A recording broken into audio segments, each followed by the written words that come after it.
Bună ziua, putem începe? Începem? Bună ziua tuturor! Bine ați venit la cea de-a doua întâlnire tehnică a Centrului de Excelență în Litigii Fiscale, o inițiativă marca NNDKP, Casa de Avocatură Nestor, pe care am ales să o dezvoltăm împreună cu prietenii și colegii de la Oameni și Companii. Pentru cei care n-au participat la prima noastră întâlnire de acest gen, fără să intru în foarte multe detalii, spun că această inițiativă de fapt se concretizează în crearea unei platforme de comunicare care se vrea adresată către profesioniștii din cadrul departamentelor financiar-contabile, departamentelor de fiscalitate, departamentelor juridice, administratorilor, antreprenorilor, care, fie în activitatea recurentă, fie în mod punctual, au un interes vis-a-vis de zona disputelor fiscale, în care noi suntem specializați.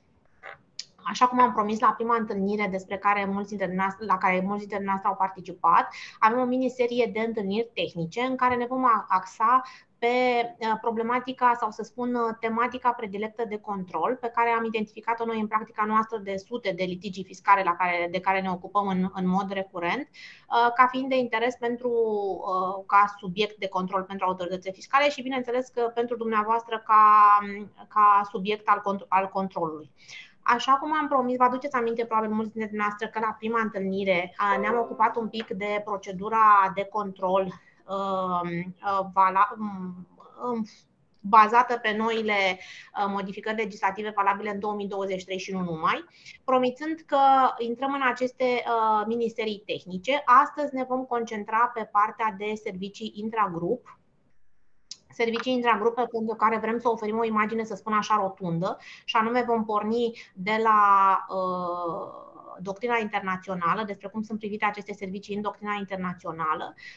Vom vedea cum le privește fiscul românesc și de asemenea ce spun instanțele și cum sunt tratate aceste servicii în momentul în care ele ajung ca parte a unei dispute fiscale în faza de instanță. Ca vorbitor principal astăzi, alături de mine, îi am pe colegul meu Marius Ionescu, partener coordonator al Nestor Consultanță Fiscală, și colegul meu Ciprian Păun, avocat, partener coordonator al biroului Nestor de la Cluj. Aș vrea să mai fac doar două precizări administrative care sunt importante, și anume că, în mod evident, că ne dorim ca această întâlnire să fie interactivă, dintr-un motiv foarte precis. Noi am creat această comunitate în ideea de a reprezenta un agregator de subiecte de interes în zona disputelor fiscale.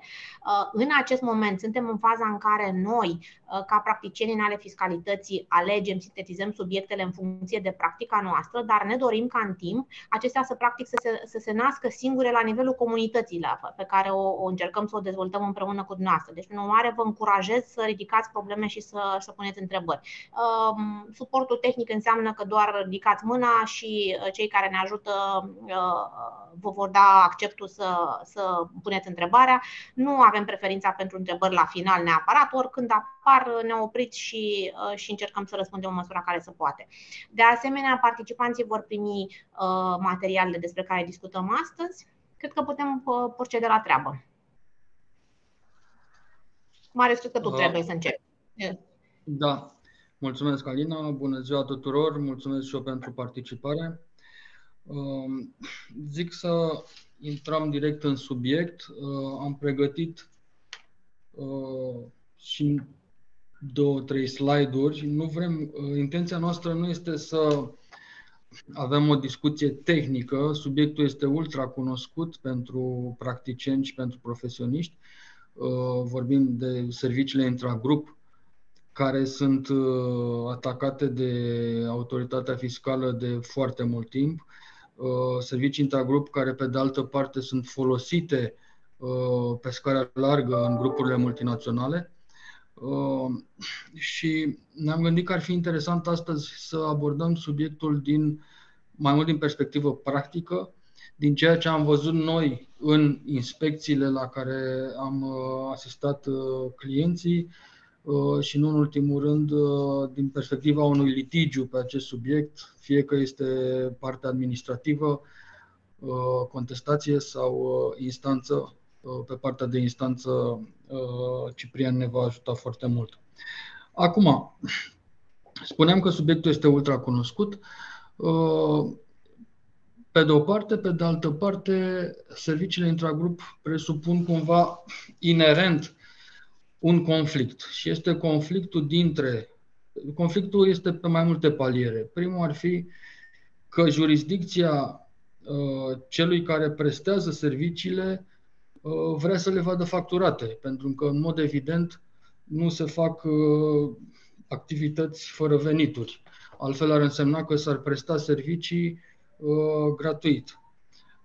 Deci, pe de o parte, jurisdicția celui care le prestează dorește să le vadă facturate și asta este și dorința autorității fiscale de acolo. Pe de altă parte, jurisdicțiile în care vin aceste servicii sunt reticente în ceea ce privește deducerea acestor servicii și văd mereu o zonă de risc aici și o să intru un pic în detaliu un pic mai târziu. Deci ăsta ar fi primul conflict. Al doilea conflict ar fi că, deși aceste servicii sunt inerente activității unui grup multinațional și fac parte, dacă vreți, intrinsec din activitatea unui grup multinațional, ele sunt destul de fluide, dacă vreți să spunem așa, și este greu de pus exact degetul pe ce s-a prestat și mai ales care sunt beneficiile aduse din prestarea acestor servicii. Deci, pe de o parte, ele sunt inerente activității, fac parte din modelul de business al multinaționalului și au un fundament real și valid, legitim, dacă vreți, economic, dar pe de altă parte sunt foarte greu de justificat în materie de prestare și de beneficii aduse.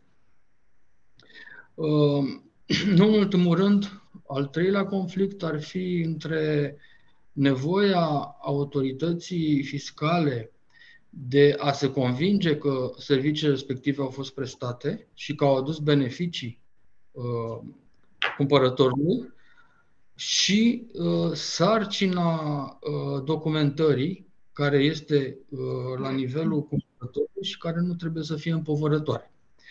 Bun. Pornind de la aceste conflicte pe care tocmai le-am descris, sigur că problema s-a pus la nivelul doctrinii fiscale internaționale și și-a găsit aplicare în, așa cum știți, în liniile directoare ale OECD pe partea de prețuri de transfer, unde avem un capitol întreg, capitolul 7, care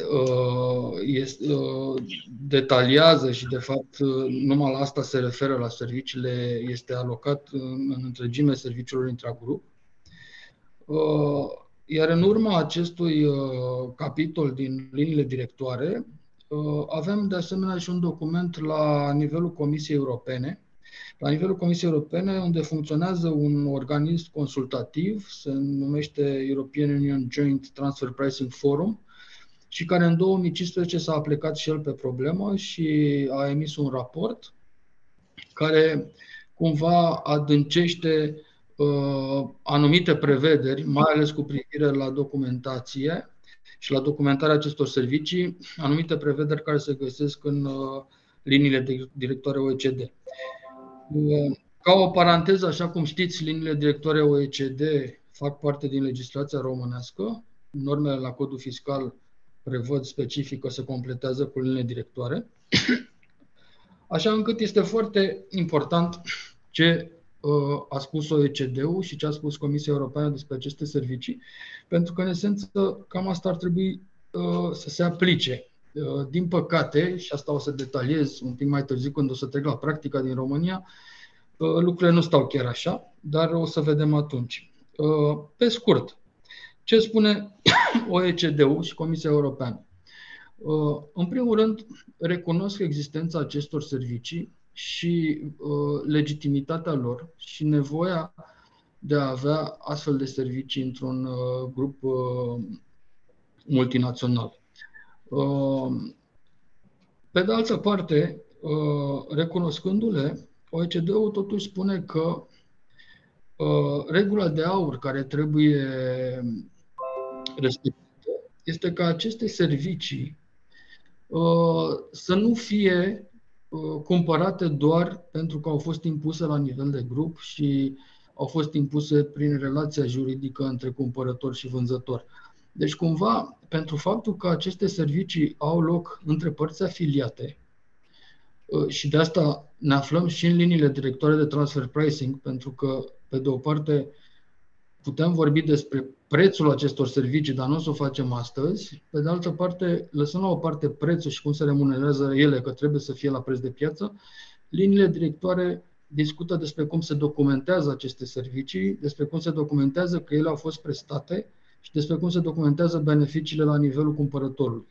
De ce se face acest lucru? Pentru că vorbim de servicii între părți legate și regula de aur, spuneam, este că trebuie dovedit că cumpărătorul ar achiziționa aceste servicii inclusiv de la independenți. Deci orice serviciu care este achiziționat doar ca urmare a aflării într-un grup de firme multinaționale și doar ca urmare a afilierii la un grup, teoretic nu este deductibil. Deci prima regulă de aur este că trebuie să putem dovedi că am achiziționat aceste servicii chiar dacă n-am face parte dintr-un grup multinațional, că am avea nevoie de ele și dacă nu le-am cumpărat de la o firmă afiliată, le-am cumpărat oricum de la un independent. Bun. Al doilea lucru pe care îl spune OECD-ul este că trebuie păstrată o balanță între nevoia autorității fiscale de a se asigura că aceste servicii au fost prestate și ar fi fost oricum cumpărate de la un independent și posibilitatea cumpărătorului, companiilor, de a dovedi acest lucru.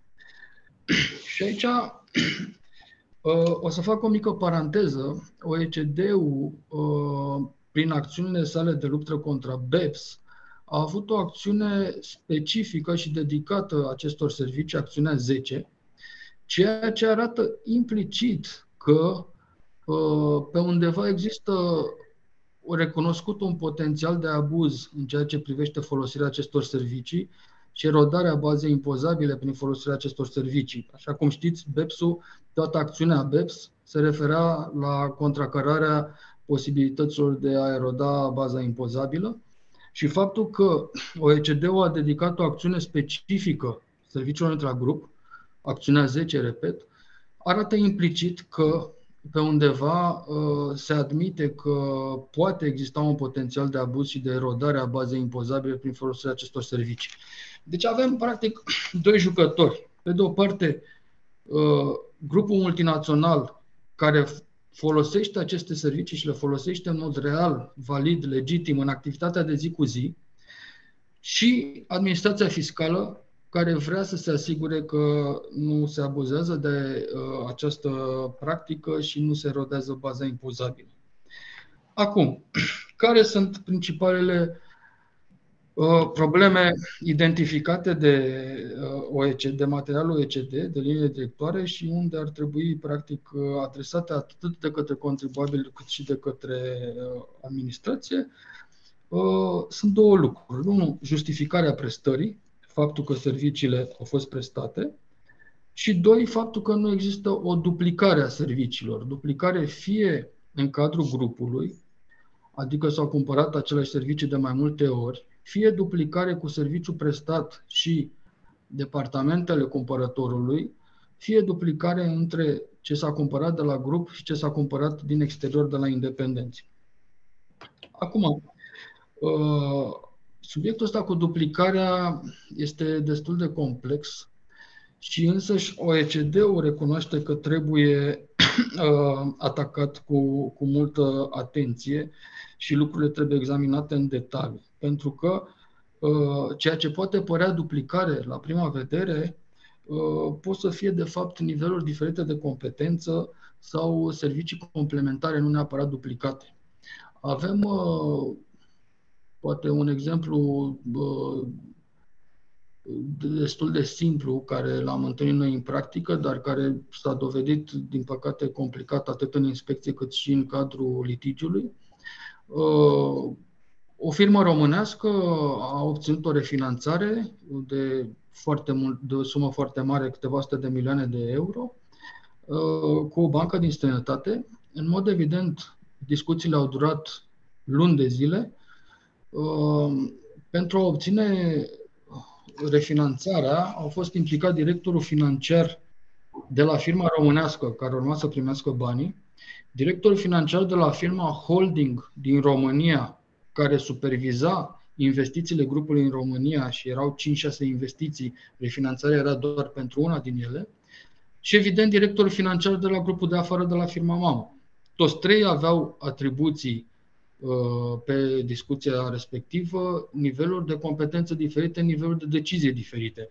Niciunul nu se poate spune că nu avea ce să caute acolo sau a participat degeaba.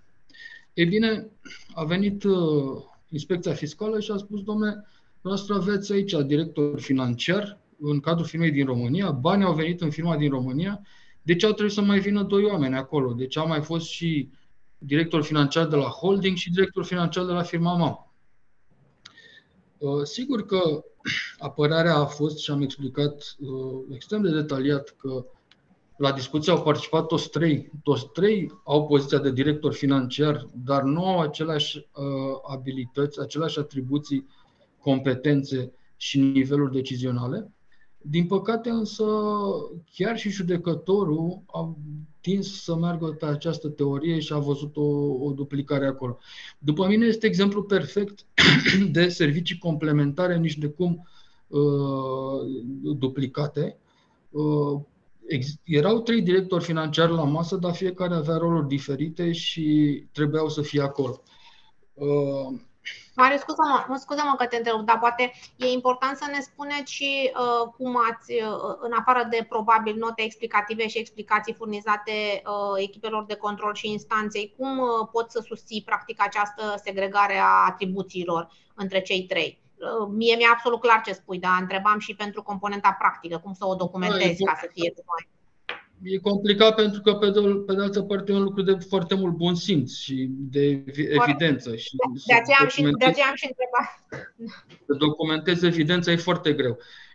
Am făcut pur și simplu un narativ despre rolurile fiecăruia, despre ce rol a avut fiecare acolo și de ce a trebuit să fie acolo.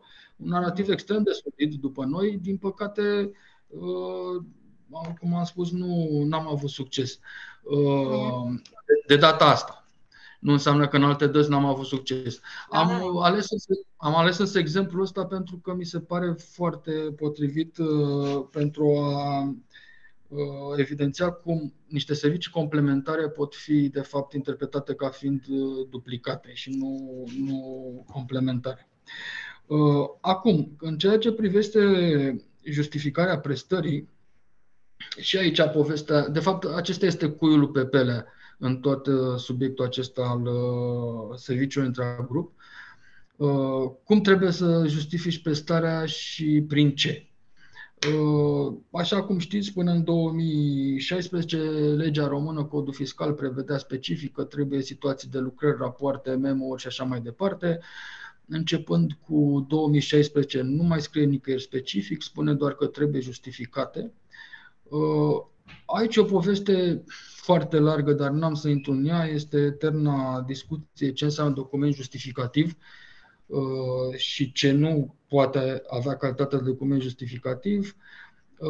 Părerea noastră este că în materie fiscală document justificativ este orice înscris care poate dovedi starea de fapt și situația de fapt și așa spune și prevederea legală, este prevedere specifică în codul de procedură fiscală. Dacă mergem mai departe în cod de procedură civilă, care completează cod de procedură fiscală, o să vedem că înscrisul între profesioniști are forță probantă până la proba contrarie, chiar și nesemnat.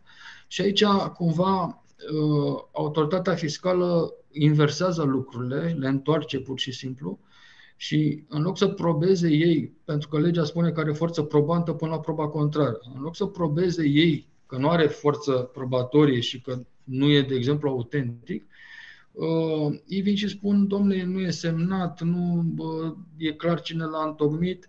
Merg foarte mult pe asimilare cu documentele contabile din legislația contabilă și acolo întocmirea acestor documente este mai restrictivă decât în fiscal. și ajung la concluzia că nu sunt documente justificative și nu justifică prestarea. Noi, în practica noastră, ne folosim de absolut orice poate arăta starea de fapt, inclusiv mail-uri, meeting, memo-uri care documentează meeting-uri, conference call-uri și așa mai departe, dacă există. Din păcate, așa cum știți, e o eternă problemă existența acestor documente și nu neapărat că cineva nu vrea să le facă, dar vorbim de niște servicii absolut continue, aproape perpetue, servicii inerente activității care au loc zi de zi și nimeni nu se apucă să justifice și să documenteze fiecare oră petrecută la birou sau fiecare zi petrecută la birou. Dacă ai avut o discuție cu directorul financiar de la grup sau cu un vicepreședinte de la grup, nu o să se apuce nici el și nici tu să faceți memo pe discuția respectivă și să-l plimbați între voi și să-l semnați. Tocmai din acest motiv, OECD-ul vine cu o propunere. Propunere care este preluată apoi și de Comisia Europeană în documentul său și acceptată. Propunerea fiind că în cazul serviciilor cu valoare adăugată redusă, despre care vorbim practic cele mai multe dintre ele, apropo, vreau să fac aici o paranteză, OECD-ul împarte serviciile în două, servicii cu aplicare directă și cu beneficiu foarte clar. Și aici exemplu preferat ar fi o reparație. Dacă ți se face o reparație chiar de către o firmă din grup sau de firma mamă la un utilaj, este evident ce s-a prestat și este evident care este beneficiu. Aici lucrurile sunt simple și în experiența noastră fiscul acceptă deducerea acestor servicii. Fie că vorbim de furnizori de software, care oricum le-ai fi cumpărat din altă parte, chiar de servicii de vânzări. Toată industria automotive din vestul țării, există grupuri foarte puternice de vânzări la nivelul firmei mamă care le vând produsele și le obțin contractele.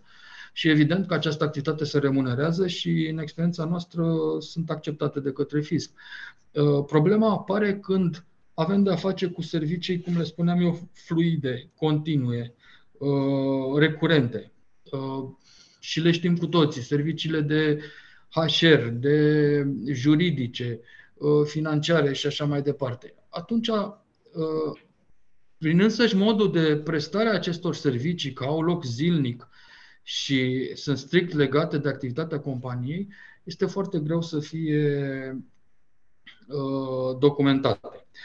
Repet însă, și așa am început și discuția, OECD-ul recunoaște că așa funcționează un grup multinațional, că e normal să ai acest gen de servicii centralizat din motive de knowledge management, din motive de eficiență, de cost-benefit, de economii de scală. Numiți dumneavoastră de ce.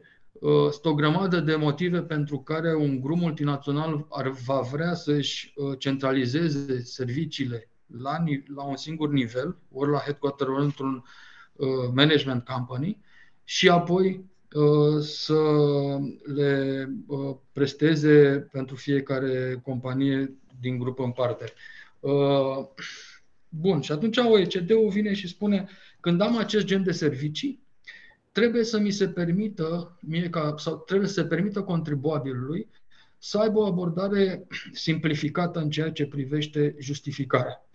Abordarea simplificată fiind că trebuie să ai un narativ în care să explici ce se prestează, cine prestează, cât costă, cum s-au definitivat, cum s-au stabilit cheile de alocare, care sunt cheile de alocare, evident, și care sunt beneficiile pentru cumpărător. Deci dacă atingi aceste 4-5 puncte în narativul respectiv, ar trebui să fie ok. Mai departe spune OECD-ul că ar trebui să ai contracte scrise și calcule detaliate privind costurile alocate. Deci pool-ul de costuri și apoi cum s-a făcut alocarea.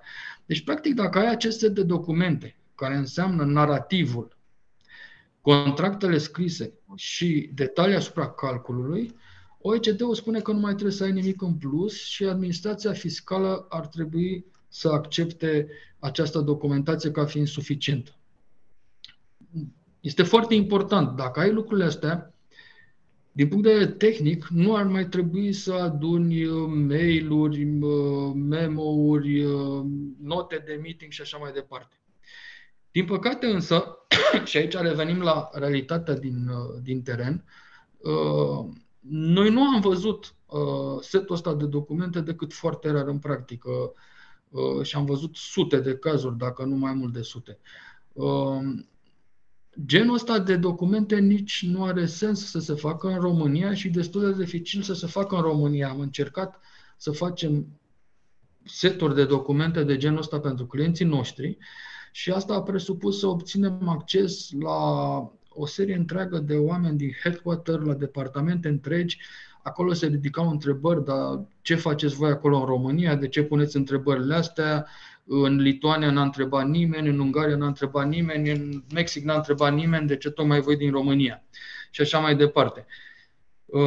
Teoretic, genul ăsta de documentație ar trebui făcut la headquarter, după mine, sau la firma de management care prestează serviciile și împărțit apoi în țările unde se cumpără serviciile respective. Este foarte important ca documentele să fie contemporane, spune OECD-ul, cu tranzacțiile și aici vom vorbi și despre timingul în care există aceste documente, sunt puse aceste documente la dispoziție către autoritatea fiscală, pentru că și aici este important. Și aici am întâlnit aspecte foarte, foarte interesante în practică. Deci, ca să termin cu această prezentare a prevederilor doctrinare internaționale, repet, atât OECD-ul cât și Comisia Europeană recunoaște prezența și necesitatea acestor servicii, validitatea lor, legitimitatea lor, propune o balanță, un echilibru între ce are nevoie autoritatea fiscală pentru a fi confortabilă că serviciile respective sunt deductibile și ce poate să furnizeze contribuabilul fără costuri semnificative sau enorme. Iar calea de mijloc ar fi această, în cazul serviciilor cu valoare adăugată mică, low value services, de fapt despre ele vorbim, ar fi această documentație simplificată. Haideți să vedem acum... Ce ai povestit tu, Marius, până acum, scuză-mă că te întrerup, poate îți tragi și sufletul, ce ai povestit tu până acum, poate nu e o similitudine perfectă, dar cumva seamănă foarte mult cu, să zic, conținutul unei note explicative bine făcute. Ce înțeleg eu că poate că e important de reținut pentru toată lumea este că ar trebui ca un astfel de narativ, cu un nivel rezonabil de informații și descrieri, să fie făcut la timp, cum ar veni, nu neapărat post-factum, pentru că e greu să-l creeze. Deci, până la urmă, informațiile pe care le-a descris, care intra în acest narativ, nu sunt neapărat spectaculoase ca magnitudine și ca nivel de detaliu. În schimb, înțeleg că e destul de greu să-l obții acest nivel post-factum când deja headquarter a trecut peste eveniment, a trecut peste și atunci ăsta ar fi probabil un element de luat în calcul. Tocmai pentru că vrem să arătăm că ne-am comportat ca între doi independenți, exact. Este esențial inclusiv timingul în care această documentație ai acces la ea, este pusă la dispoziție. Pentru că altfel ajungi și autoritatea fiscală beneficiază cumva de lucrurile astea și nu le scapă din vedere și argumentează că într-o relație față de un independent n-ai dat la plată o factură fără să știi ce anume ți s-a prestat, care au fost cheile de alocare și așa mai departe. Deci tu poți să vii într-o notă explicativă peste 4-5 ani, dar însăși lucrul ăsta te pune cumva într-o poziție delicată, pentru că e ca și cum cumperi ceva de la un independent și tu afli de-abia peste 4-5 ani ce ai cumpărat, de ce a costat atâta, care au fost costurile, cum ți s-au împărțit și așa mai departe. Pentru că de multe ori, în practică, discuția este, vine cineva de la headquarter și spune știm noi tot, avem noi tot, totul este farmacie, dacă veți avea un control vreodată, ne întrebați și vă spunem. Tocmai asta este o vulnerabilitate și te dovedește a fi o vulnerabilitate în ultimii ani din ce în ce mai mare, prin modul cum abordează autoritatea fiscală problema. Și acum am să te rog, Ramona, dacă putem să trecem la al doilea slide și să venim, practic, în viața de zi cu zi și în ce se întâmplă în inspecții, practic, și în litigiile fiscale, în disputele fiscale cu aceste servicii. Așa cum știm, serviciile intragrup sunt un subiect preferat în orice inspecție și orice control fiscal și extrem de des, cel puțin în experiența noastră, aproape orice inspecție fiscală atinge și acest subiect și de multe ori nu sunt admise la deducere, fie în totalitate sau o parte din ele.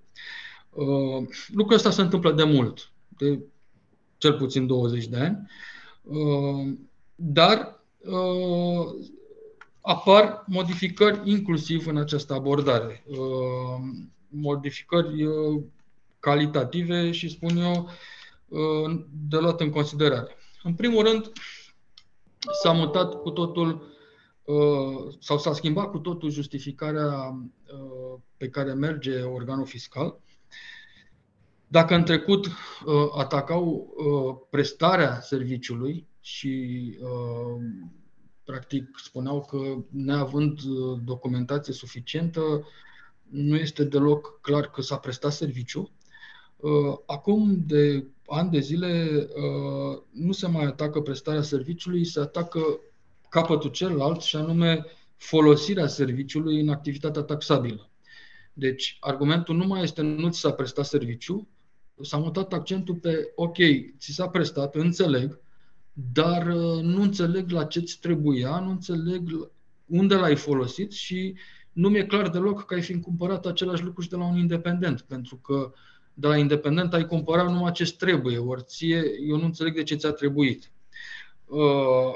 Și spuneam eu că e importantă schimbarea asta, cel puțin din două motive. În primul rând, ieșim cu totul din zona potențială de fictivitate, pentru că în trecut, când se punea problema nu cred că ți s-a prestat, erai practic tangent cu fictivitatea și eram practic tangenți cu zona penală, pentru că dacă ai plătit pentru ceva ce nu s-a prestat, e direct unul din articolele din legea evaziunii fiscale. Dacă ai dedus ceva ce nu ți-a prestat, ai dedus ceva fictiv.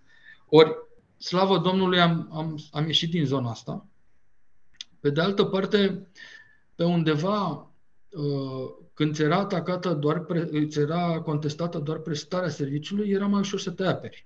Pentru că, până la urmă, aduceai documentație, aduceai memo-uri, aduceai dovezi de meeting-uri, aduceai e-mail-uri, conversații și, până la urmă, era greu de spus că nu s-a prestat nimic și atunci ajungeai într-o discuție, ok, s-a prestat ceva, dar cât și de câți bani și așa mai departe și ușor discuția se muta în zona de transfer pricing. În plus, pe zona de TVA se ridica discuția, bun, dacă dumneavoastră spuneți că nu mi s-a prestat nimic, atunci înseamnă că nu ar trebui să fie subiect de TVA. Și când avem reverse charge, de exemplu, în cazul serviciilor externe, se ridica discuția de ce îmi dați TVA doar deductibilul jos, haideți să dăm și colectatul jos din moment ce nu s-a prestat nimic. Dacă nu s-a prestat nimic, nu ai cum să aplici TVA și atunci anulăm tot reverse charge, nu doar deductibilul, anulăm și colectatul. Ca să iasă din discuțiile astea, de câțiva ani buni de zile, spuneam că autoritatea fiscală nu mai invocă lipsa prestării, invocă lipsa folosirii în activitatea taxabilă. Ceea ce e un argument mult mai sofisticat și mai periculos după mine, pentru că e foarte greu să dovedești că serviciile respective ți-au fost într-adevăr, le-ai folosit într-adevăr și ți-au fost benefice. Deci, cumva se ajunge într-o discuție foarte complicată în care noi avem și decizii judecătorești în care judecătorul spune negru pe alb, am înțeles că serviciile au fost prestate, nu se pune discuția prestărilor, se ridică numai discuția folosirii în activități taxabile, care, așa cum știți, este cerința de bază pentru deducere atât la impozit pe profit cât și la TVA. Bun. Și acum ajungem, de fapt, cum spuneam, la cuiul pe pelea, cum pot dovedi că mi-au fost necesare, cum pot dovedi că le-am folosit, de fapt. Că și aici e o discuție. Necesitatea e un act de management, dacă vreți, este o decizie a managementului unei companii. Nu poate fiscul să-mi dea jos o cheltuială pentru că consider că nu mi-a fost necesară atâta timp cât eu, ca management, am considerat-o necesară. Pentru că altfel ajungi să pui în discuție aproape orice din viața unei companii. Poate fiscul consideră că nu e necesar ca managerul să aibă o mașină, poate să vină cu tramvaiul la birou sau știu eu ce. Chiar și se poate pune sub discuție și de ce m-am dus și am luat o dublă opinie la un avocat sau la un consultant fiscal, de ce nu mi-a ajuns una. Putem discuta la infinit dacă vorbim de necesitate. Și în principiu necesitatea n-ar trebui să existe ca discuție, mai ales în domeniul TVA, unde sunt și niște cazuri care la Curtea Europeană de Justiție că necesitatea nu e un criteriu de deducere, dar, pe de altă parte, eu, ca contribuabil care am dedus lucrurile astea, trebuie să pot demonstra că le-am folosit în activitatea mea taxabilă. Și aici se confundă foarte mult zonele. Adică, ok, eu am considerat că mi-a fost necesar, dar cum dovedesc că l-am folosit în activitatea taxabilă? Și de aici spuneam eu că trebuie să aduc documente prin care să justific lucrul ăsta. De multe ori este foarte greu,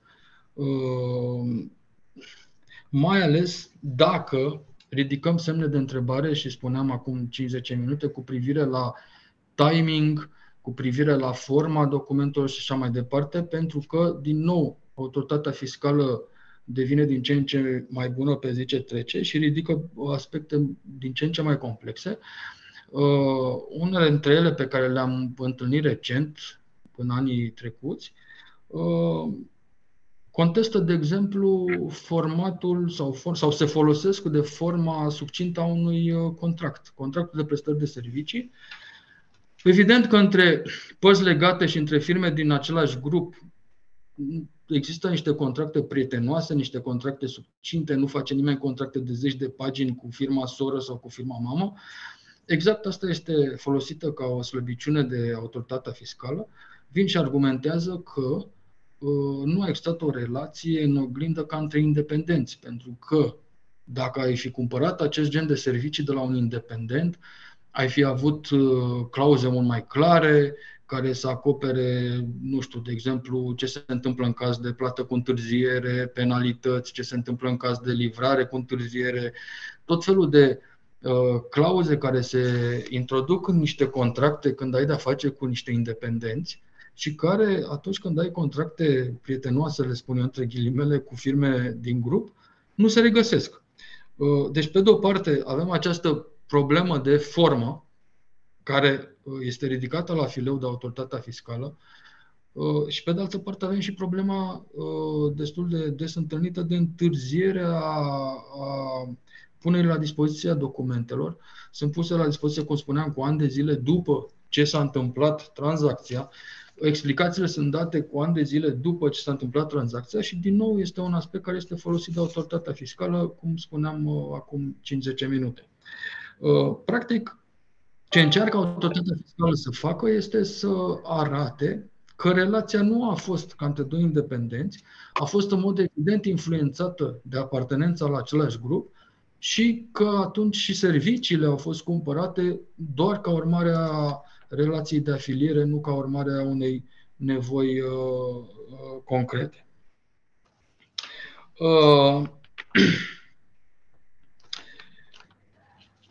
Încă 2-3 aspecte aș vrea să acopăr aici și după aia m-aș opri. Așa cum știți, negarea deductibilității la servicii implică 2 aspecte: negarea deductibilității la impozit pe profit și negarea deductibilității TVA-ului. Există părere în piață că aceste 2 lucruri sunt total separate și n-ar trebui puse la un loc pentru că există legislație diferită. Există cazuistică de Curtea Europeană de Justiție la TVA, pe când la impozit pe profit nu există. Părerea noastră la Nestor este că, din păcate, lucrurile nu pot fi separate chiar atât de simplu, Pentru că, dintr-un motiv foarte clar, cerința de deductibilitate, atât pentru impozit pe profit cât și pentru TVA, este aceeași. Trebuie să dovedești că bunurile le-ai folosit în activitatea companiei. Zice impozit pe profit, sau în activități taxabile zice TVA-ul, care e același lucru. Am încercat și noi să argumentăm în instanță că sunt lucruri total diferite și trebuie privite diferit. Am avut chiar și procese separate. Într-un proces am atacat dispoziția de măsuri, pentru că era pierdere fiscală, am atacat dispoziția de măsuri pe impozit pe profit, într-un altul decizia de impunere pe TVA. Din păcate nu am găsit înțelegere atât de simplu la judecător, cum spun anumiți practicieni în piață. Există practicieni care spun, domne, TVA-ul e deductibil pentru că aplicăm Curtea Europeană de Justiție. Nici măcar în Curtea Europeană de Justiție lucrurile nu sunt atât de clare. Pentru că Curtea Europeană de Justiție, teoretic, și intru un pic în tehnică aici foarte puțin, spune negru pe alb că la TVA ai nevoie numai de factură ca să deduci TVA-ul. Deci, teoretic, din perspectiva TVA-ului, nu trebuie nimic altceva decât factura. Dar tot Curtea Europeană de Justiție se acoperă și spune, da, dar atunci când condițiile de fond sunt neclare, adică cum ai folosit tu serviciul ăla sau dacă l-ai folosit în activitate taxabilă e neclar, atunci autoritatea fiscală poate să ceară orice altceva, poate să ceară mult mai multe lucruri decât factura. Deci chiar și Curtea Europeană de Justiție are niște nuanțe care trebuie luate în considerare. Deci, practic, ce spui tu, Marius, este că opinia noastră, mă rog, ca să fie clar, opinia noastră e fundamentată atât tehnic cât și practic pe ceea ce am văzut extensiv, adică tehnic, pentru că pentru ambele, evident, tehnic pentru că pentru ambele taxe e nevoie de documentare și de susținere pe fond și practic am văzut deja nenumărate cazuri duse până la instanță, adică cumva nu e o opinie că doar credem despre, ci evident că e susținută de ceea ce am văzut extensiv în practică. Două lucruri aș mai puncta, că nu vreau să iau foarte mult din timpul lui Ciprian. Contează foarte mult dacă compania respectivă e în pierdere fiscală sau nu. Pierderea fiscală e un agravant. Autoritatea fiscală, când vine și vede pierdere fiscală de mulți ani, automat atacă și serviciile intragrup, atacă și prețurile de transfer, dar și serviciile intragrup, uneori împreună. Doi, în ceea ce privește mult discutatul articol 6 din Cod de Procedură Fiscală, care spune că autoritatea fiscală trebuie să-și bazeze concluziile pe actele administrative fiscale precedente, se ridică întrebarea aici dacă ai avut un control anterior cu un act administrativ fiscal emis, ori decizie de nemodificare a bazei. Să zicem cel mai simplu exemplu, decizie de nemodificare a bazei, sau decizie de impunere pentru alt subiect decât serviciile intragrup, și tu ai avut aceste servicii intragrup pe toată perioada controlată și le ai în continuare. Ele sunt aceleași, sunt identice, cel puțin similare, dar de multe ori identice. Conform articolului 6, odată stabilit tratamentul fiscal al acelor servicii, ar trebui să rămână același totdeauna și să nu mai poate fi schimbat.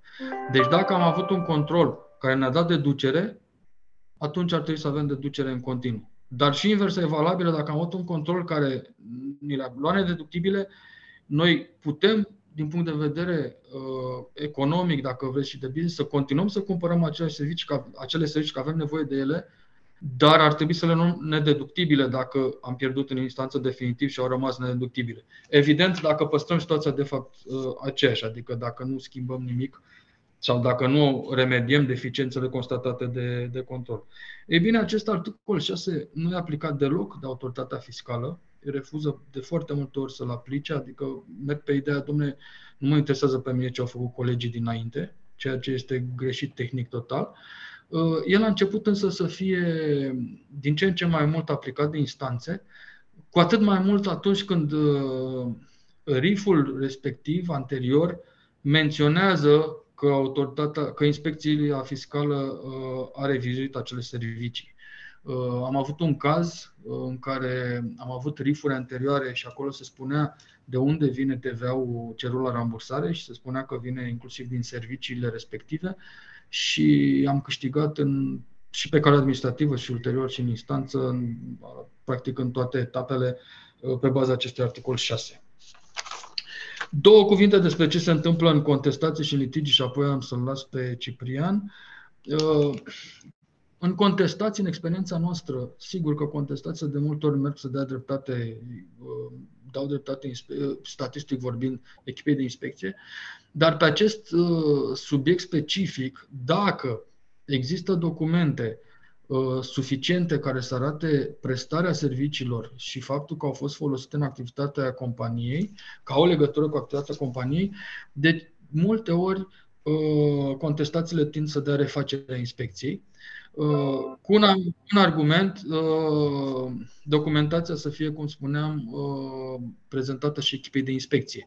Am avut cazuri când documentația n-a putut să fie decât parțial prezentată echipei de inspecție și a fost o parte din ea adunată la punctul de vedere și în totalitatea ei de-abia la contestație. Reiese clar că sunt servicii aferente activității companiei, dar totuși contestațiile nu au vrut să le ia în considerare, având un anumit grad de suspiciune că documentația în totalitatea ei a venit foarte târziu și nu a fost arătată echipei de inspecție. Acum suntem, chiar Ciprian și cu mine ne ocupăm de caz, suntem în instanță cu această situație și vom vedea atunci ce va spune expertiza și așa mai departe. Și fiindcă tot am ajuns la instanță, când vorbim de servicii intragrup, din păcate lucrurile nu sunt unitare. Există o practică extrem de diversă și foarte dificil de anticipat. Noi la Nestor avem multe procese câștigate, dar avem și procese pierdute pe cazuri aproape identice. Cel puțin asemănătoare, ca să nu zic identice. Contează mult și unde te judeci, în ce oraș, la ce nivel. Este complicat. Foarte importantă este de asemenea expertiza judiciară care se face în dosar. Foarte importante sunt documentele care se află la dosarul cauzei. Doar am vrut să subliniez că, din păcate, avem, pe lângă cazurile câștigate, avem și cazuri pierdute în situații foarte asemănătoare. Ceea ce arată o practică extrem de diversă și, până la urmă, fiecare judecător privește în felul său speța în discuție și dosarul respectiv. Eu m-aș opri aici și l-aș ruga pe Ciprian să preia partea asta de instanță, unde e mult, mult mai calificat decât mine. Mulțumim, Marius! Mulțumesc mult, Marius!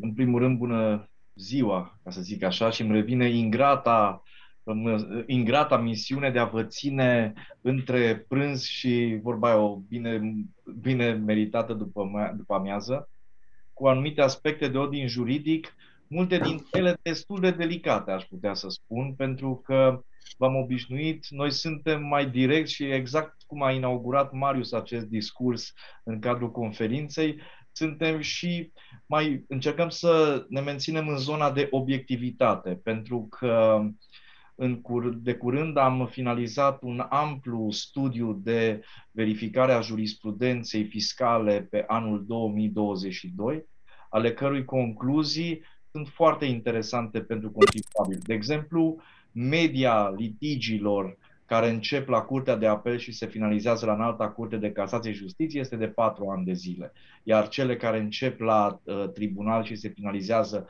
la Curtea de Apel undeva la 2 ani și jumătate.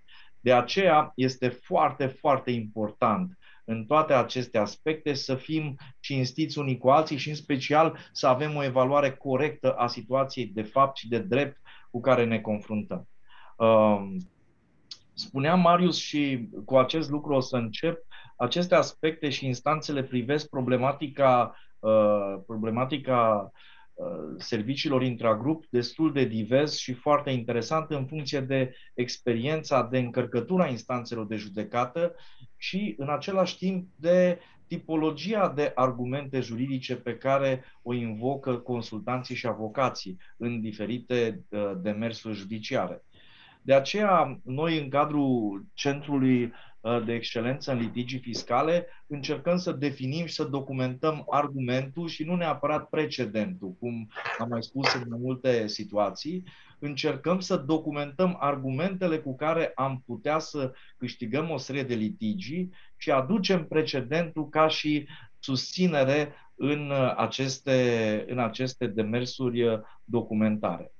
Acum, dacă vreți tot așa o statistică geografică, cea mai mare hai să spunem, aglomerație pe zona litigiilor în cadrul serviciilor intragrup este, desigur, la curte sau în raza Curții de Apel București. Aproape 40% din litigiile cu servicii intragrup sunt în primă instanță în raza Curții de Apel București, mai apoi la Cluj, deci în zona Clujului, iar ulterior Timișoara, Curtea de Apel Timișoara, Iași, Constanța, Brașov și Pitești. Piteștiul foarte interesant, dar știm cu siguranță de ce.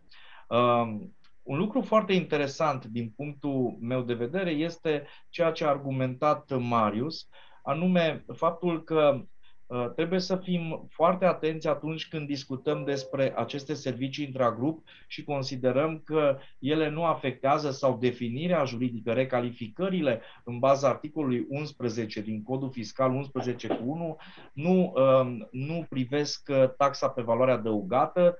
Sigur, cunoaștem cu toți o jurisprudență bogată și abundentă în domeniul TVA a Curții de Justiție a Uniunii Europene, care, sigur, menționează, printre altele, în cauze cum sunt CF sau în Paper Consult, că facturile pot să fie singurul document justificativ.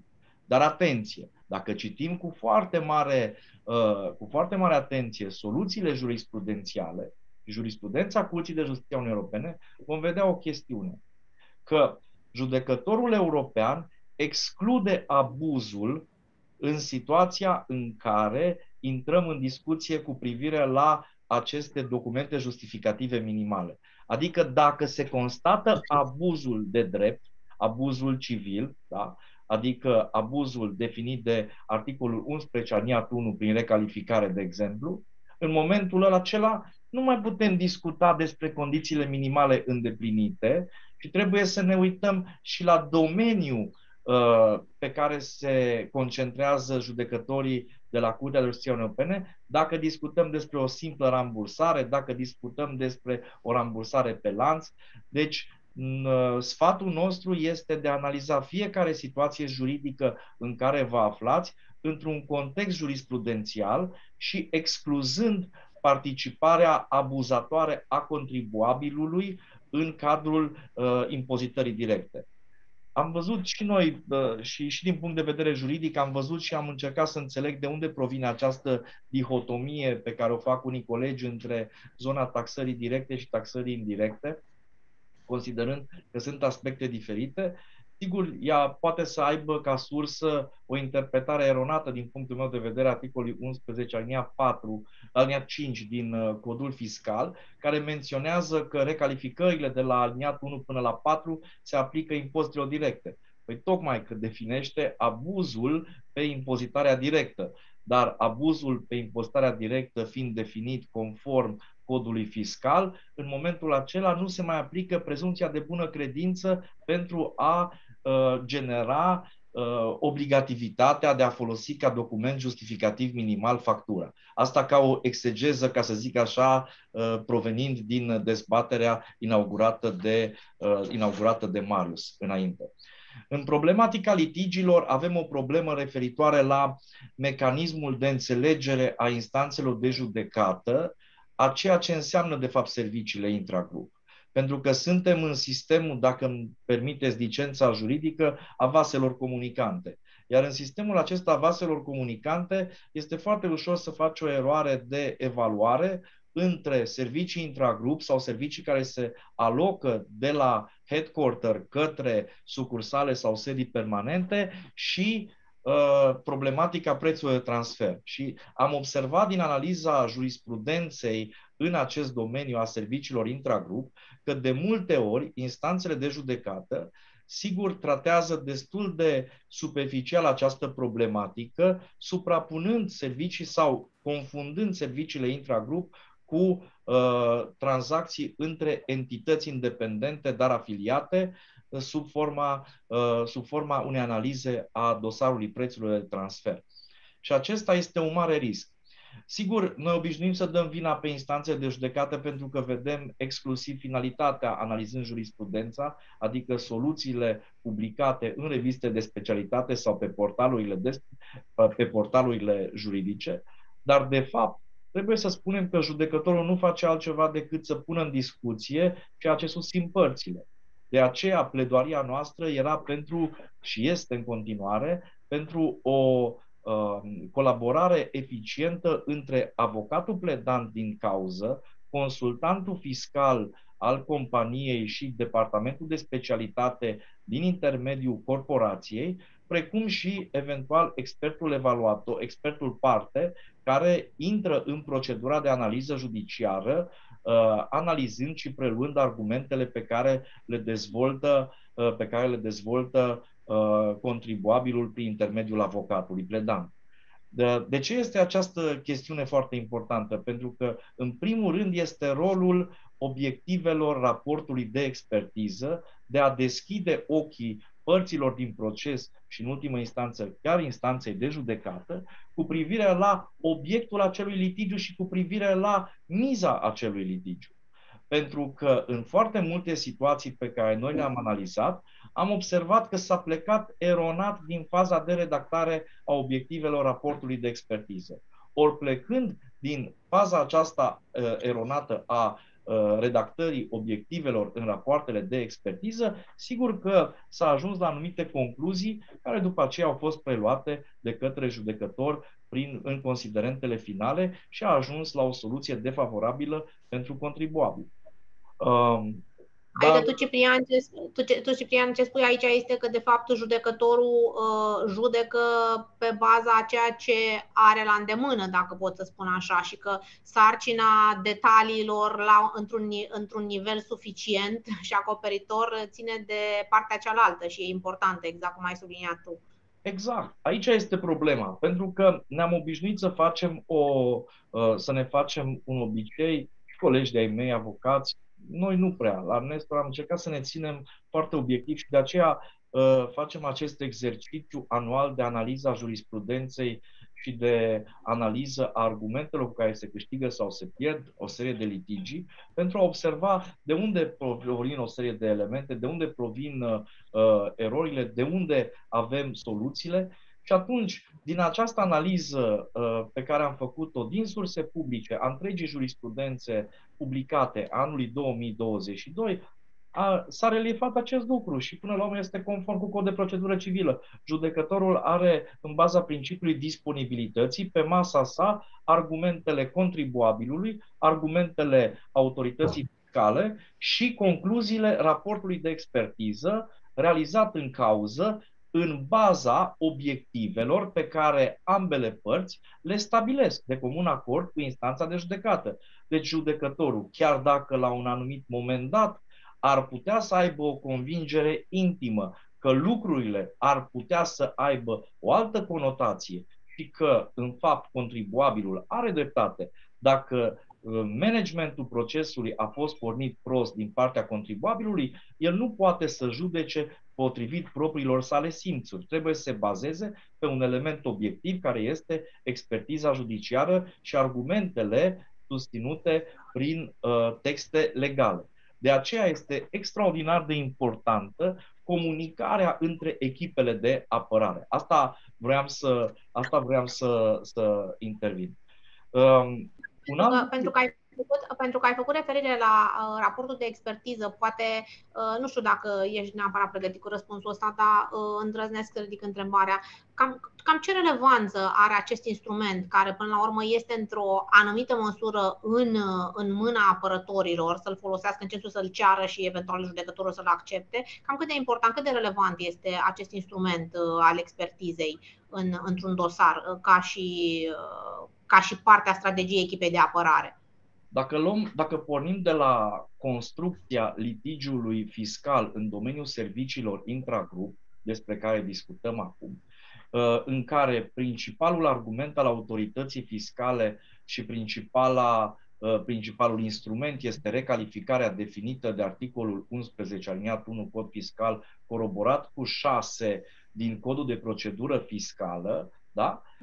Adică recalificarea subiectivă din partea autorității fiscale și definirea prevalenței economicului asupra juridicului. În asemenea spețe, raportul de expertiză și constatările expertizei valorează aproape 80% din puterea de convingere a instanței de judecată. Pentru că... Cu toate că concluziile unui astfel de raport nu sunt neapărat obligatorii pentru judecător, dar fac lumină, practic. Fac lumină pentru că...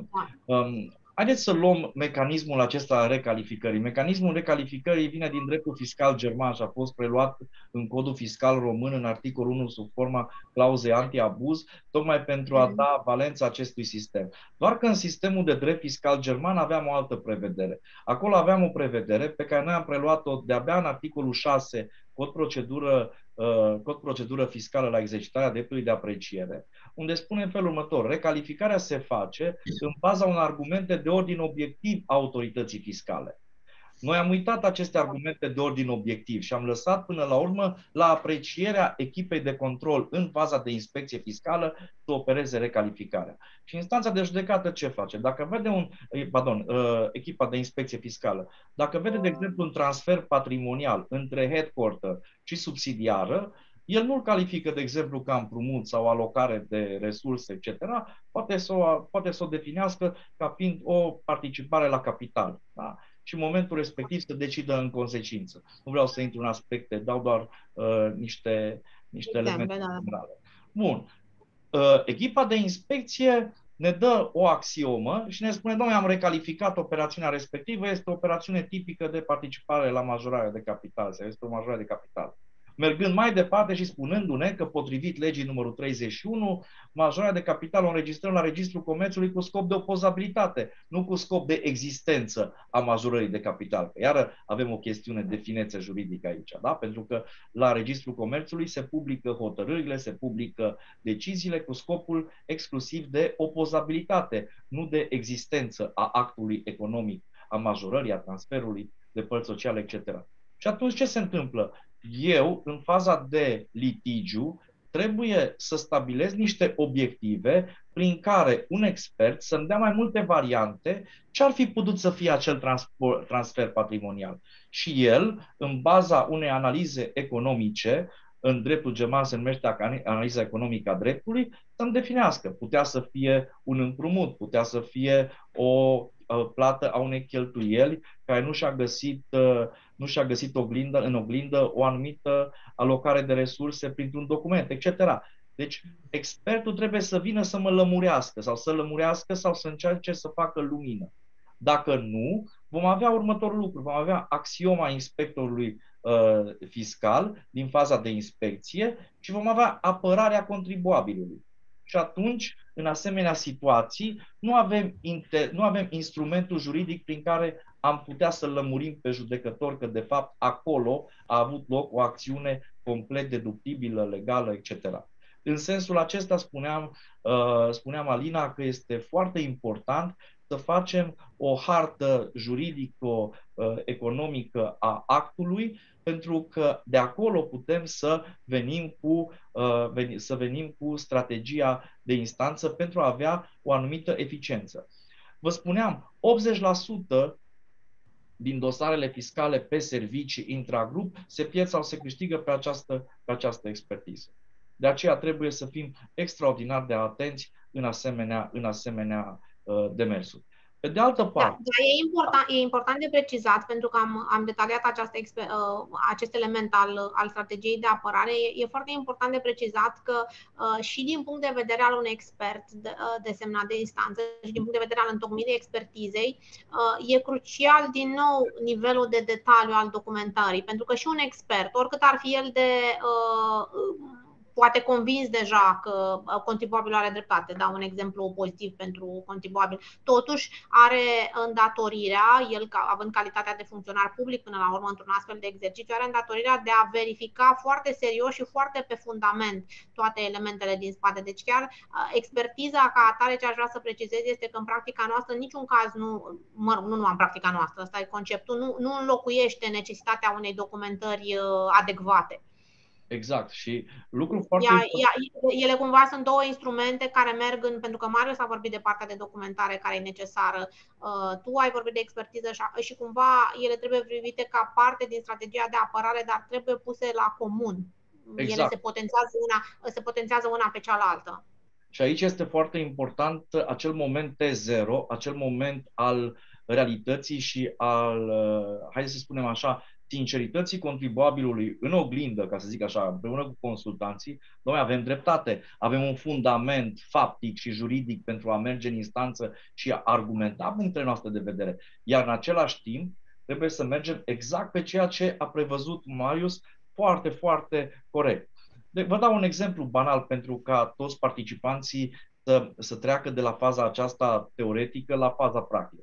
Dom'le, te duci la o tranzacție și participă din partea companiei mamă, CFO, participă un head of legal, tocmai pentru că sunt aspecte internaționale, și un avocat local. Dom'le, la sfârșit nu te împiedică nimeni să faci o poză. În foarte multe tranzacții, și știți foarte bine, atât participanții cât și voi doi, am participat la multe tranzacții împreună, la sfârșit se face chiar o poză de grup. Da? Acea poză poate să fie folosită ca element de probă într-un asemenea dosar, pentru ca să dovedească că CFO, că Head of Legal al companiei mame a participat în această tranzacție. Sigur, pe lângă memo-uri, pe lângă rapoarte de lucru, s-a pus în discuție în jurisprudență regimul juridic al probelor digitale, anume înregistrările de pe Zoom sau înregistrările audio ale conf call-urilor, de exemplu. Și aici s-a pus problematica mecanismului de determinare a datei acestor probe. Deci aceste probe nu sunt probe juridice prin ele însele. Adică dacă pun un CD cu o înregistrare, de exemplu, de pe Zoom și acolo scrie că a fost în 5 martie, ea ar trebui coroborată cu un schimb de mail-uri, un follow-up după aceea. Vă mulțumesc pentru discuția pe care am avut-o pe Zoom. Am convenit să implementăm discuțiile cu următoarele chestiuni, A, B, C, D.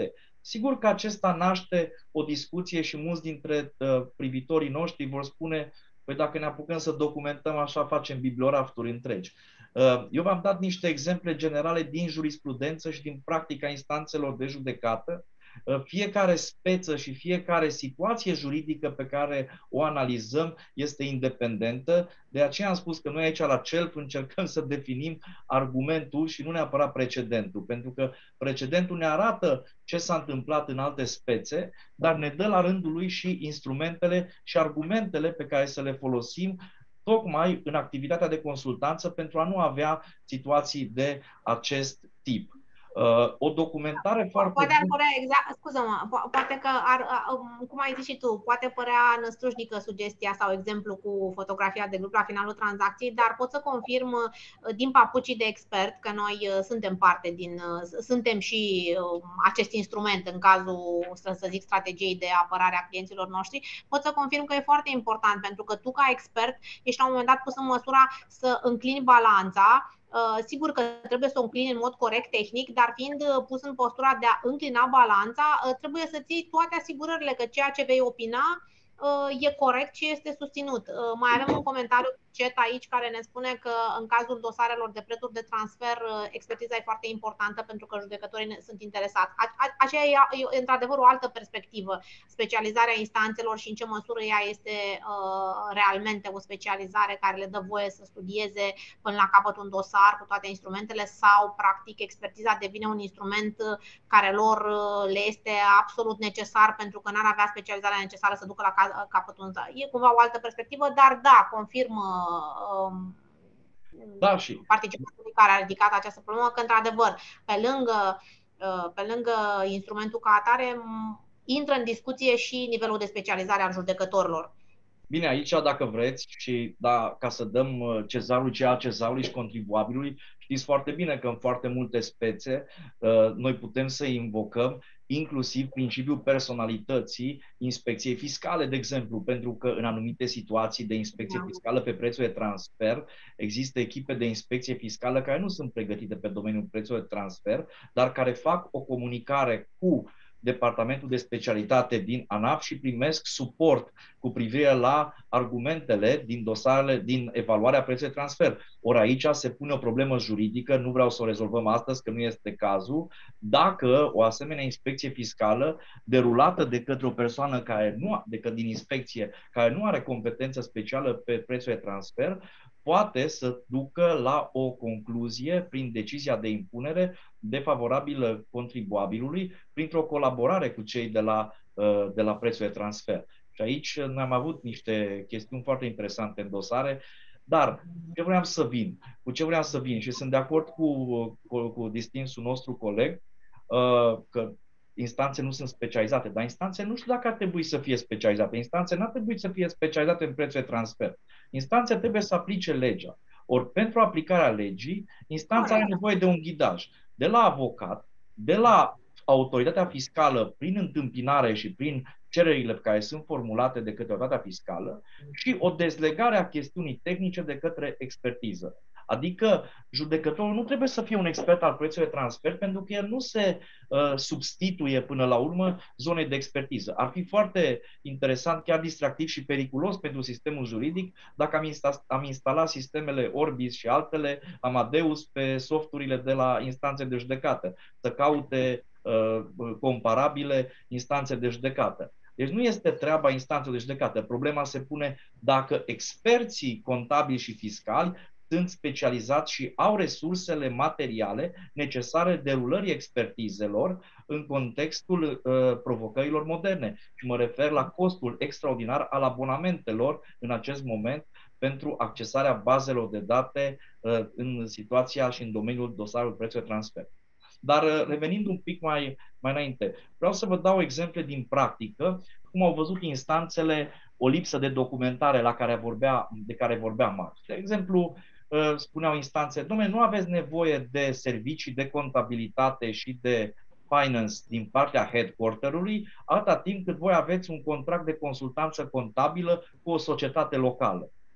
Păi atâta timp cât compania nu a justificat printr-un document, printr-o decizie a bordului, care este scopul și care este implicarea și care este alocarea și care este, până la urmă, care este zona de interes a headquarter-ului pe problema de contabilitate, de finance și cum se depun declarațiile la nivel de grup, cum se face tax planning-ul, etc.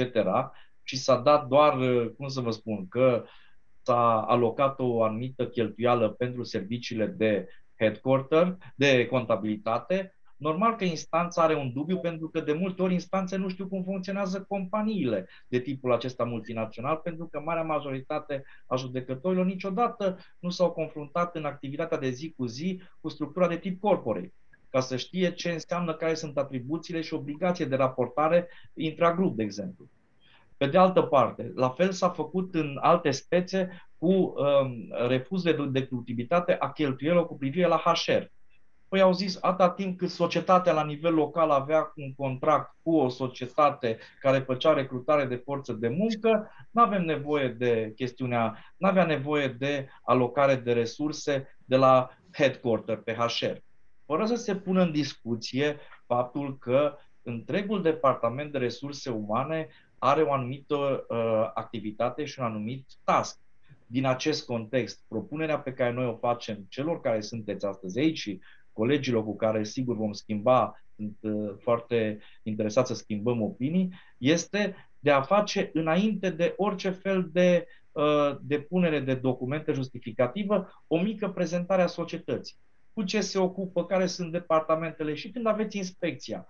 Dom'le, arătați-le celor de la inspecție. Asta este compania noastră, are următoarele departamente, atribuții de structura corporate pe care o aveți pe fiecare server al corporației.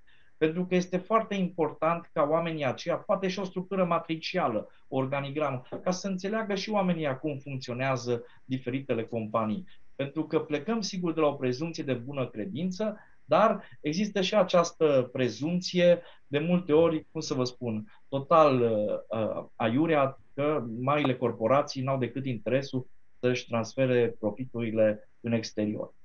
O chestiune interesantă pe care vreau să o mai ridic în limita timpului disponibil, nu știu dacă mai avem foarte mult timp, că aș vrea să discutăm și să polemizăm cu dumneavoastră, că ăsta este scopul acestor comunități, este legat de faptul că există posibilitatea ca dumneavoastră să aveți un risc de dublă impunere. Astfel, verificați într-o inspecție în țara unde este headquarter-ul, să se considere că aveți o alocare de resurse la nivel de România, de exemplu, foarte mică, ori într-o inspecție fiscală în România să se considere că, de fapt, e prea mare alocarea de resurse din partea headquarter-ului către subsidiară. Și atunci ce facem? Atenție că avem și un mecanism la nivel european, avem o directivă, ea este denumită directiva arbitrajului, care este directiva UE 2017/1852 și care definește condițiile în baza cărora putem să deschidem procedură de arbitraj între administrațiile fiscale dintre cele două țări, tocmai pentru ca prin dialog sau, dacă nu prin decizie, să se trateze această problemă într-un mod eficient.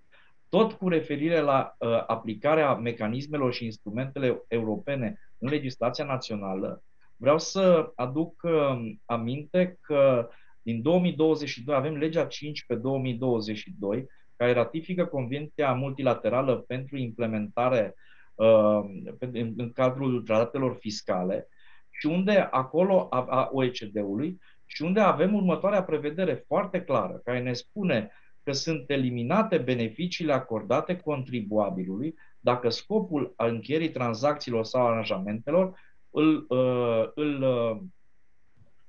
îl are ca scop obținerea acestor beneficii. Deci, atunci când urmărim construcții artificiale exclusiv pentru a beneficia de avantaje sau beneficii fiscale, trebuie să fim atenți că există o jurisprudență europeană națională și, în același timp, internațională, care sancționează o astfel de practică. Ce aș mai dori să adaug la finalul intervenției mele este că un rol foarte important și un instrument pe care noi îl folosim aici la NNDKP în susținerea intereselor clienților este tocmai această jurisprudență europeană. N-aș vrea să fim considerați că suntem niște anti-CJUE. Noi suntem niște novatori în domeniul CJUE. Acum sunt 10 litigii pending pe domeniul dreptului fiscal în fața CJUE, din care Nestor generează sau reprezintă 3 astfel de cauze cu întrebări preliminare. Deci suntem conștienți de faptul că jurisprudența CJUE ne ajută foarte mult, dar în același timp trebuie să privim și să citim jurisprudența CJUE și să evaluăm înainte de a sesiza instanțele cu trimiteri preliminare dacă o decizie sau alta ne poate ajuta. Pentru că vă dau un exemplu clar care nu a ajutat contribuabilii din România, este celebra speță Pizzarotti, impreța Pizzarotti, C558/19, unde se menționează că instanțele naționale au dreptul de a recalifica un transfer patrimonial dintre headquarter către societatea sucursală ca fiind o participare la creditare și nu un împrumut. Este o cauză care a pornit de la Curtea de Apel Cluj. S-au pus aceste întrebări din dorința clientului, nu de către noi, dar nu fac acum o disculpare, dar s-a forțat această cerere a CJUE pentru a clarifica un lucru, s-a întors ca un bumerang împotriva contribuabilului, din păcate. Deci trebuie să facem și o evaluare și noi asta facem la Centrul de Excelență în litigii fiscale, dacă este oportună sesizarea Curții de Justiție Europene și dacă argumentul european ne ajută de multe ori sau ne încurcă, pentru că la nivel european este în acest moment o fugă după resurse, iar această fugă după resurse exclude de foarte multe ori principii generale pe care le avem noi stabilite în legislația națională.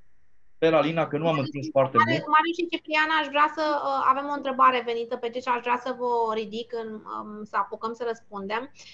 Există o practică a instanțelor care să arate ce reprezintă o documentare suficientă a serviciilor de IT Sunt acceptate exemple de etichete de IT din perioada revizuită, probabil că colegul nostru ar fi trebuit să ne explice un pic ce înseamnă etichete de IT în întrebarea specifică. Da, și eu știu, da. Da. Deci, probabil că se referă la etichete IT cu task-urile care sunt formulate. Noi avem, vreau să vă spun că împreună cu colegii de la NNDKP Consultanță Fiscală, chiar aici la Cluj avem niște cauze pe aceste spețe, în care, în cadrul expertizei informatice derulate în faza de inspecție fiscală, o chestiune novatorie pentru inspecțiile fiscale și procedura fiscală din România, s-a făcut analiza etichetelor de IT din perioada revizuită. Deci pot să vă spun că răspunsul la această întrebare este da. Referitor la suficiența acestor detalii, ține de modul în care am și completat etichetele de IT și cum au fost și care este scope of works pe fiecare dintre contracte.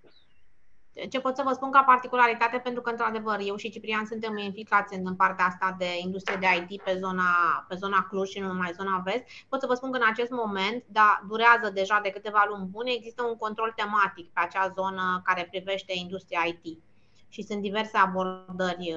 O parte din spețe sunt deja în instanță, o parte sunt încă în faza de contestație, dar cu siguranță reprezintă o arie de maxim interes pentru fiscul din acea zonă.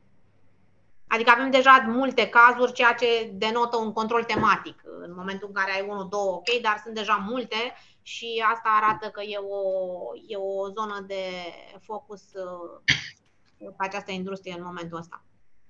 Și trebuie spus că deocamdată suntem în zona de vârf al icebergului.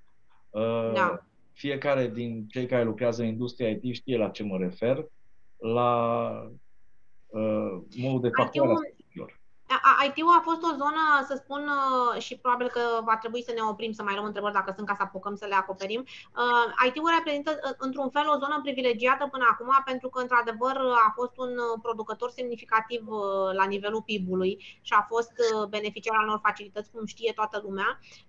În momentul ăsta există niște angajamente asumate la nivelul PNR de reducerea facilităților și ne putem aștepta să vedem și un oareșcare impact în această industrie. Deci cred că, într-adevăr, cum bine zici tu, Ciprian, suntem de-abia la început. E o zonă care va continua să fie scrutinată semnificativ.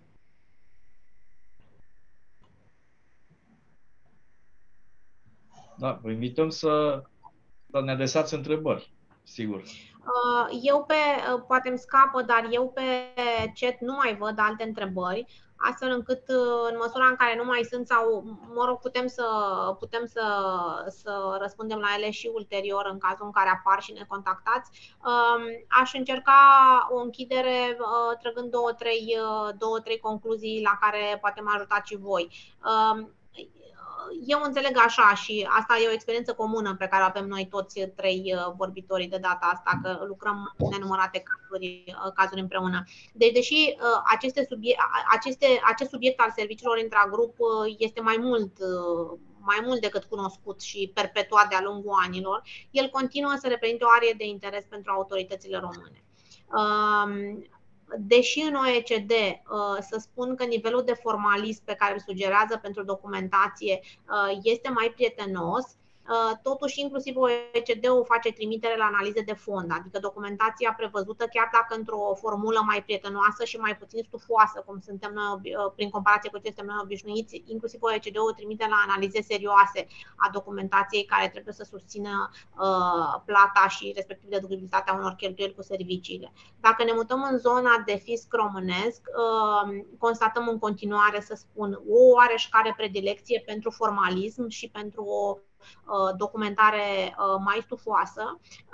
Cu toate astea ar fi nedrept să nu constatăm un anumit nivel de sofisticare crescut la nivelul fiscului român, care s-a mutat din zona simplă în care spuneau foarte facil și foarte rapid sunt servicii nereale și eram aproape de penal și ne luptam cu niște mori de vânt complicate de montat, într-o zonă, să zicem, de oportunitate și necesitate unde nivelul de sofisticare este mai mare.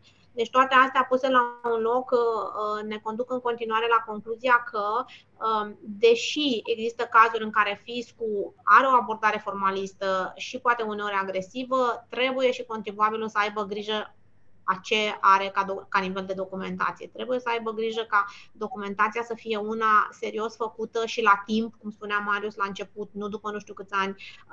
Documentația să poată fi supusă unei expertize, cum a explicat Ciprian mai devreme, adică să fie suficient de clară și de self-explanatory încât să ajută un expert care are statutul de independent și așa mai departe. Deci cumva e un exercițiu, acest capitol al serviciilor continuă să fie o zonă de interes pentru autoritățile fiscale și în consecință continuă să fie o zonă pe care noi, contribuabilii, trebuie să o documentăm și să o abordăm cu seriozitate și pe fond. Nu știu dacă voi mai aveți ceva de adăugat sau ne oprim aici, că aproape că am depășit timpul integral, dar cam așa văd eu. Cam așa văd concluziile discuției de astăzi. O să-mi mai spun un singur aspect. Așa cum spuneam și la început și așa cum am spus și la întâlnirea trecută, noi în cadrul comunității profesionale atașate a Centrului de Excelență Litigii Fiscale am promis că vom susține seminarii tehnice și discuții cu o frecvență de cel puțin o dată pe lună. Sperăm să putem să ne ținem de această promisiune. Menționez că pentru următoarea întâlnire care va avea loc aproximativ într-o lună de acum încolo, o să anunțăm, bineînțeles, ne vom concentra pe ceea ce înseamnă controverse la nivelul TVA-ului. Deci va fi cumva o temă, noi am definit-o deja intern, dar o să o anunțăm cu detaliu. Va fi o zonă de eminamente de TVA în care vom încerca să scoatem în evidență pe baza practicii pe care o avem, care sunt controversele din zona TVA-ului. Asta așa doar ca un hint la ce se va referi următorul subiect pe care îl vom aborda. Mulțumim pentru participare, sperăm că a fost interesant. Dacă nu mai sunt întrebări, eu pe chat nu văd, dar fac precizarea că dacă vă vin în minte sau așa știți unde ne găsiți, aveți pagina de LinkedIn a comunității, veți avea newsletter-urile pe care le primiți periodic și de asemenea veți avea materiale din această discuție care vor ajunge la dumneavoastră prin ajutorul colegilor care ne ajută la dezvoltarea acestei comunități. Mulțumim și să aveți după amiază plăcută!